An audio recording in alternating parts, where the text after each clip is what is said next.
संतोष कुमार सिंह हमारे साथ मौजूद हैं। संतोष जी, आज आप हमारे खास मेहमान हैं क्योटो से।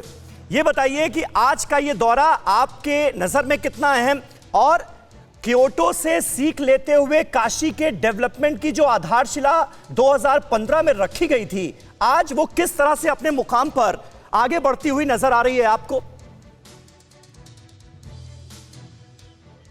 हाँ, हेलो जी जी बोलिए।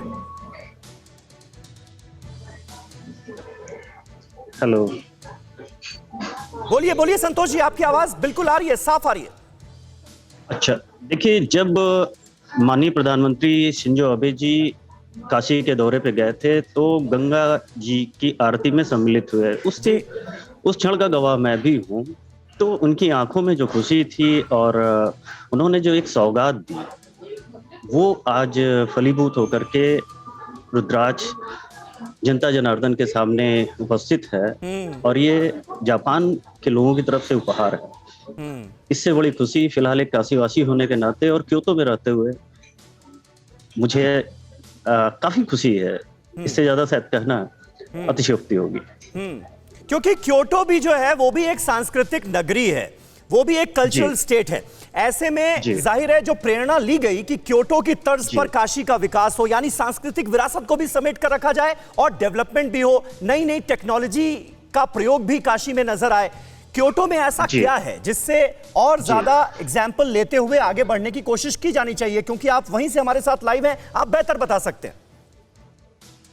देखिए सर, नारा जो क्योतो के ठीक सटा हुआ शहर है जी, सन ईस्वी 752 में बोधि सेना जी द्वारा बौद्ध धर्म को एक तरह से स्थापित किया गया था। और उसके बाद जो है नारा और क्योतो इतने सुंदर हैं, वहां पे जैसे काशी है मंदिरों का शहर है, तो आप क्योतो और नारा को भी कह सकते हैं मंदिरों का शहर। जापान ने अपनी तकनीक का इस्तेमाल करते हुए इतनी गजब की व्यवस्थाएं दी हैं सांस्कृतिक धरोहरों को सजोने में और उनके संरक्षण में।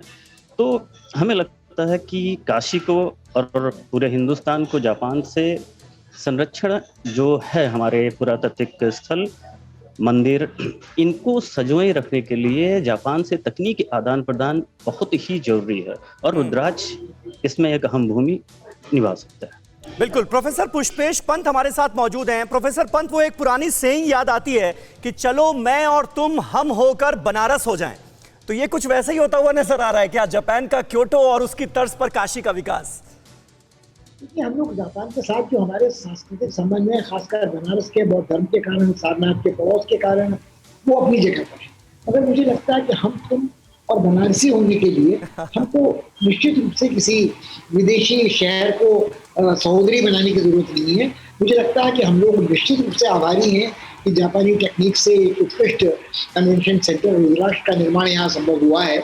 मगर मुझे लगता है कि जिस तरह मंदिर में प्राण प्रतिष्ठा तब होती है जब वहाँ एक विग्रह देवता का प्राण प्रतिष्ठा के साथ अर्पित होता है, तो ये और कन्वेंशन सेंटर तब अपना नाम सार्थक करेगा और तब जापान के साथ हमारा सहकार यहाँ फलीभूत होगा जब यहाँ अंतर्राष्ट्रीय सम्मेलन होंगे, दुनिया भर के लोग आकर देखेंगे, न केवल इस उत्कृष्ट तकनीक से बने, जापानी तकनीक से बने कन्वेंशन सेंटर को, बल्कि शहर को भी देखेंगे।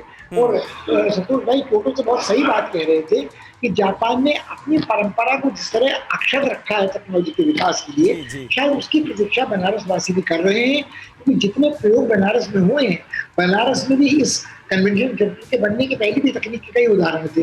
जब काशी नरेश का राज यहाँ था तो विभूति ग्लास वर्क्स था, जहाँ बीएचयू में प्रधानमंत्री आज उतरे हैं, वहाँ सिरेमिक और मेटलर्जी का बहुत उत्कृष्ट विभाग वहाँ आईआईटी बनने के पहले से काम कर रहा था। डीजल लोकोमोटिव का बड़ा कारखाना बनारस में काम कर रहा था। तो ये लोकोवर्क्स हो कि मेटलर्जी हो, सिरेमिक्स हो, इसकी पुरानी परंपरा और मेडिकल उसकी, वो चाहे आयुर्वेद हो चाहे आधुनिक चिकित्सा शास्त्र हो, बीएचयू का नाम इसके साथ जुड़ा हुआ है। तो प्रमुख भारतीय वैज्ञानिक संस्थान स्वरूप भटनागर थे, उन्होंने स्वयं उस गीत की रचना की थी जो कोई गीत है बीएचयू का। ये इसलिए बिल्कुल पुष्पेश जी आपको थोड़ी देर के लिए रोक रहे हैं, आप अपनी बात यहीं से कंटिन्यू कीजिएगा। खास तस्वीरें सामने आ रही हैं, ये लाइव तस्वीरें वाराणसी से इस वक्त हम देख रहे हैं। प्रधानमंत्री नरेंद्र मोदी का काफिला इस वक्त बीएचयू पहुंच चुका है। ये सीधी तस्वीरें आपको दिखा रहे हैं। First on TV9 Bharatvarsh. आज बहुत अहम दौरा प्रधानमंत्री नरेंद्र मोदी का। वाराणसी से सांसद चुने जाने के बाद पीएम का यह 27वां वाराणसी दौरा है और अपने इस दौरे में प्रधानमंत्री नरेंद्र मोदी काशी को ढेरों सौगात देने जा रहे हैं। बीएचयू पहुंच चुके हैं प्रधानमंत्री नरेंद्र मोदी। ये सीधी तस्वीरें हम आपको दिखा रहे हैं और यहां पर खास बात यह है कि एक जनसभा की भी तैयारी की गई है। यहां पर प्रधानमंत्री नरेंद्र मोदी एक जनसभा को भी संबोधित करेंगे। तो बीएचयू एमसीएच विंग में इस वक्त प्रधानमंत्री नरेंद्र मोदी की ये अहम मौजूदगी और यहां पर एक क्षेत्रीय नेत्र संस्थान है जिसका आज प्रधानमंत्री मोदी को उद्घाटन करना है और इसके अलावा यहां पर पीएम मोदी एक जनसभा को भी संबोधित करेंगे। जनसभा होनी है, कोविड काल है, कोरोना काल है और खुद प्रधानमंत्री नरेंद्र मोदी तमाम तरह की हिदायतें देशवासियों को देते रहते हैं कोरोना को लेकर। लिहाजा यहां पर खास व्यवस्था की गई है ताकि सोशल डिस्टेंसिंग का ध्यान रखा जाए। जो लोग वहां पर मौजूद हैं वो मास्क लगाए हुए होने चाहिए। तो कोविड प्रोटोकॉल का ध्यान रखते हुए इस जनसभा को संबोधित करेंगे आज प्रधानमंत्री नरेंद्र मोदी। तो प्रधानमंत्री मोदी के संबोधन का भी सबको इंतजार है और जाहिर है 27वीं बार अपने संसदीय क्षेत्र में पहुंचे हैं ढेर सारी सौगातें लेकर। तो वो सौगातें कौन कौन सी होंगी, काशी को क्या क्या तोहफे मिलेंगे आज प्रधानमंत्री मोदी के इस दौरे के दौरान, इस पर भी सबकी नजरें हैं। रुद्राक्ष नाम के कन्वेंशन सेंटर का जिक्र बार बार हो रहा है क्योंकि आज इस इंटरनेशनल कन्वेंशन सेंटर का प्रधानमंत्री नरेंद्र मोदी उद्घाटन करेंगे। बीएचयू से सीधे वो रुद्राक्ष कन्वेंशन सेंटर जाएंगे। 1200 लोगों के बैठने की व्यवस्था है इस कन्वेंशन सेंटर में और भारत और जापान की दोस्ती का बड़ा प्रतीक ये कन्वेंशन सेंटर अब बन चुका है। उमेश पाठक हमारे सहयोगी इस वक्त बीएचयू से ही हमारे साथ लाइव मौजूद हैं। बीएचयू से लाइव तस्वीरें भी देख रहे हैं हम उमेश, और ऐसा लगता है कि अब थोड़ी ही देर में पीएम मोदी का संबोधन शुरू होने वाला है।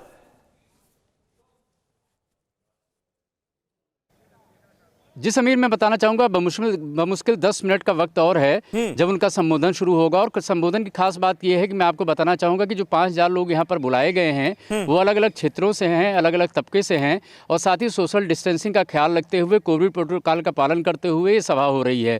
मैं आपको बताना चाहूँगा जब भी प्रधानमंत्री यहाँ पर आए हैं, जब भी उनका संबोधन रहा है, कुछ न कुछ उन्होंने हिदायतें दी हैं, कुछ न कुछ उन्होंने सांकेतिक राजनीति की है, चाहे वो गंगा की सफाई का मामला हो या फिर शहर को साफ़ सुथरा रखने का मामला हो या फिर पिछले दिनों जब आए थे तो एक अभिभावक की तरह कोविड का किस तरीके से ख्याल रखना है वो भी संदेश दिया था। तो आज क्या बड़ा संदेश देते हैं। दूसरा चीज़ है कि जब भी बनारस आते हैं, वाराणसी उनका आना होता है तो वो अभिवादन कैसे करते हैं, वो आत्मीयता, वो लगाव दिखाने की कोशिश करते हैं। इसके बाद कोई न कोई संदेश जरूर देते हैं। तो वो संदेश आखिर क्या होगा, वाराणसी को लोगों के लिए ये भी देखने की बात होगी। दिलचस्प बात ये होगी कि उसको लेकर के तमाम चर्चाएं भी हैं, चर्चाएं सियासी भी हैं कि 7 महीने चुनाव रह गए हैं, उसके पहले उनका आना हुआ है, तमाम परियोजनाओं की सौगात दे रहे हैं। लेकिन अगर बात की जाए वाराणसी की तो वाराणसी के लिए ये दौरा बेहद अहम है क्योंकि कोविड काल में 8 महीने के बाद उनका यहाँ पर आना हुआ है। और ऐसे में आपने कहा कि प्रधानमंत्री अपने संबोधन संबोधन की शुरुआत किन अल्फाजों से करते हैं, ये देखने वाली बात होगी।